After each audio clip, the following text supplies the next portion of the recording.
The silence in pediatric ward 4B was different from other kinds of quiet. It wasn't peaceful like a library or expectant like a theater before curtain call. This silence had weight, pressing down on everything it touched, transforming even the cheerful cartoon murals on the walls into something hollow and aching. In room 412, 7-year-old Emma Richardson sat cross-legged on her hospital bed, her small fingers tracing invisible patterns on the white sheets. She hadn't spoken a word in 3 months, not since the accident that took her father and left her mother buried so deep in grief and work that she might as well have been another casualty.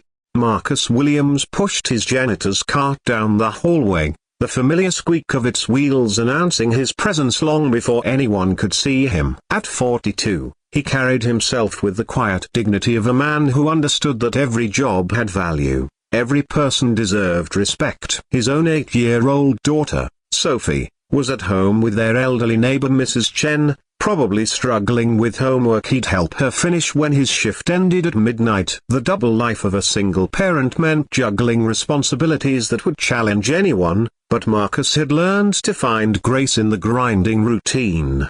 He'd been working at Children's Memorial Hospital for 3 years, ever since the factory where he'd worked for a decade closed down. The pay was less, but something about the place called to him. Maybe it was watching families navigate their darkest hours that reminded him how precious his own small family was. Or maybe it was simpler than that, or maybe he just believed that everyone deserved to have someone care about their corner of the world, even if it was just keeping it clean. Emma's room was always his last stop on the 4th floor, not because it was at the end of the hall, but because something about the little girl drew him in. 3 months ago, when she'd first arrived, she'd been like any other kid, chattering to nurses, asking endless questions, complaining about the hospital food with the dramatic flair only children could muster. Then something shifted. The light went out of her eyes, and the words simply stopped coming. "Evening, Miss Emma," Marcus said softly as he entered her room, the same greeting he'd offered every night for weeks. She looked up from her coloring book, although she never actually colored anymore, just held the crayons and stared at the blank pages. "How are we doing tonight?" Emma's eyes followed him as he began his routine, emptying the small trash can, checking that her water pitcher was full, wiping down surfaces that were already spotless. Her mother, Dr. Catherine Richardson, was one of the city's most prominent cardiac surgeons. Marcus had seen her in the halls,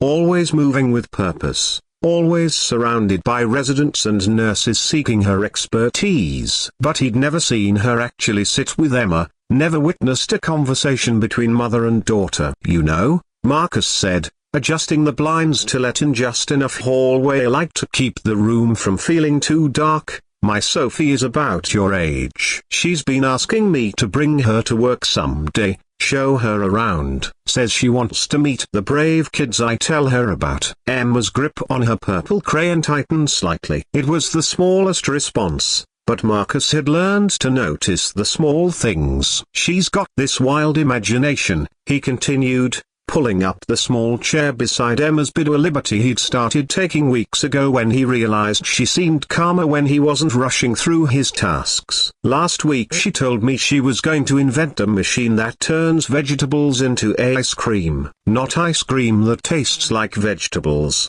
mind you, but actual ice cream that somehow still has all the vitamins. I told her if she figures that out, we'll be millionaires." The ghost of a smile flickered across Emma's face. Marcus pretended not to notice, but his heart did a little skip. Course, knowing Sophie, she'd probably forget to patent it and just give the recipe away to everyone. "She's got a heart bigger than her brain sometimes." He paused, studying Emma's face. "I bet you're the same way. I bet you're the kind of kid who shares their lunch with someone who forgot theirs, or gives up their favorite swing so another kid can have a turn."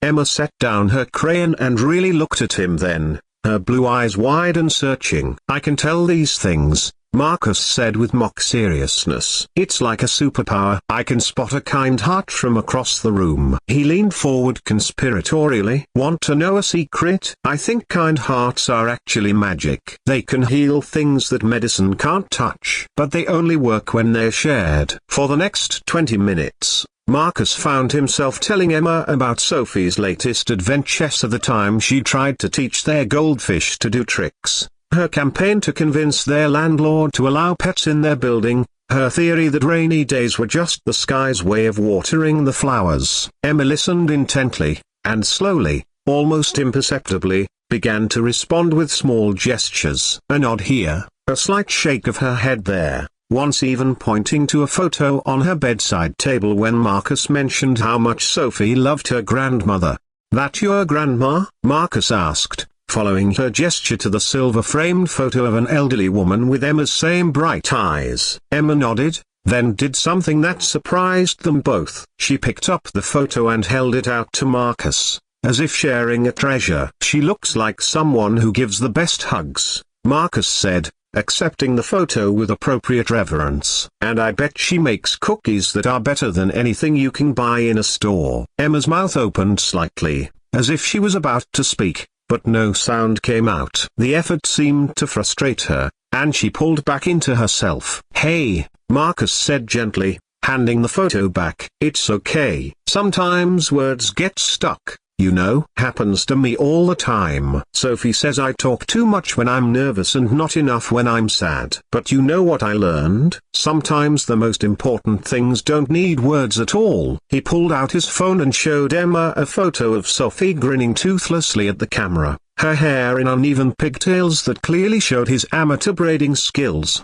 "She lost her first tooth last month," Marcus said. "Was so excited she couldn't sit still. But when bedtime came and it was time to put the tooth under her pillow for the tooth fairy, she got scared. What if the tooth fairy didn't come? What if she wasn't good enough? What if the tooth fairy only visited kids who had perfect families?" Emma's attention was completely focused on him now. "So you know what we did? We wrote the tooth fairy a letter, not with words, but with pictures." Sophie drew herself being brave, being kind, being exactly who she was. "And she drew our little family, just the two of us, but whole, complete." Marcus smiled at the memory. The tooth fairy left her $2 and a note that said, "Some of the best magic happens in the smallest families." Emma looked down at her hands, then back at Marcus. Slowly, deliberately, she reached for her coloring book and flipped to a fresh page. With careful strokes, she began to draw, first a stick figure of a little girl, then another figure beside her, taller, holding what looked like a mop. She colored the janitor figure's shirt blue, the same shade as Marcus's uniform. "Is that us?" Marcus asked softly. Emma nodded, then did something extraordinary. She drew a small speech bubble coming from the janitor figure and filled it with a tiny heart. Marcus felt his own heart swell. "That's the most beautiful thing anyone's ever drawn for me," he said, and meant it. What neither of them knew was that Dr. Catherine Richardson stood in the hallway just outside Emma's room, having arrived to check on her daughter before heading home to yet another empty house filled with memories she couldn't face. She'd been coming by later and later each night, telling herself it was because her surgical schedule was demanding, but really because seeing Emma's silence was like staring into a mirror of her own grief. Catherine had built her career on precision, on being in control, on fixing things that seemed beyond repair. But she couldn't fix the drunk driver who'd run the red light. She couldn't fix the fact that her husband David would never again read Emma bedtime stories or dance with her in the kitchen while dinner cooked. And she couldn't fix the guilt that ate at her every day, the knowledge that she'd been at the hospital that night, saving someone else's life while her own family was falling apart on a rain-slicked highway across town. So she'd thrown herself into work even more completely, accepting every surgery, every consultation, every opportunity to be anywhere but in the painful quiet of her own life. She told herself Emma needed time, that children were resilient, that the psychiatrists and therapists would eventually find the right combination of techniques to bring her daughter back.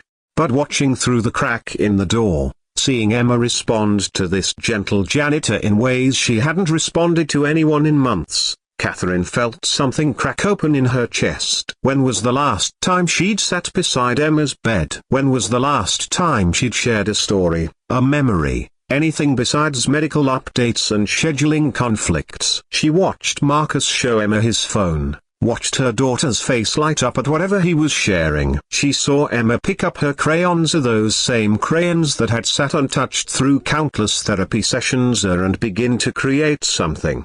And then she heard it, faint, barely audible, but unmistakable. "My daddy used to tell me stories too." The words were whispered, fragile as spun glass, but they carried across the room like a shout. Catherine's hand flew to her mouth as tears began to flow, tears she'd been holding back for 3 months, tears that contained all the grief and guilt and love she'd been too afraid to feel.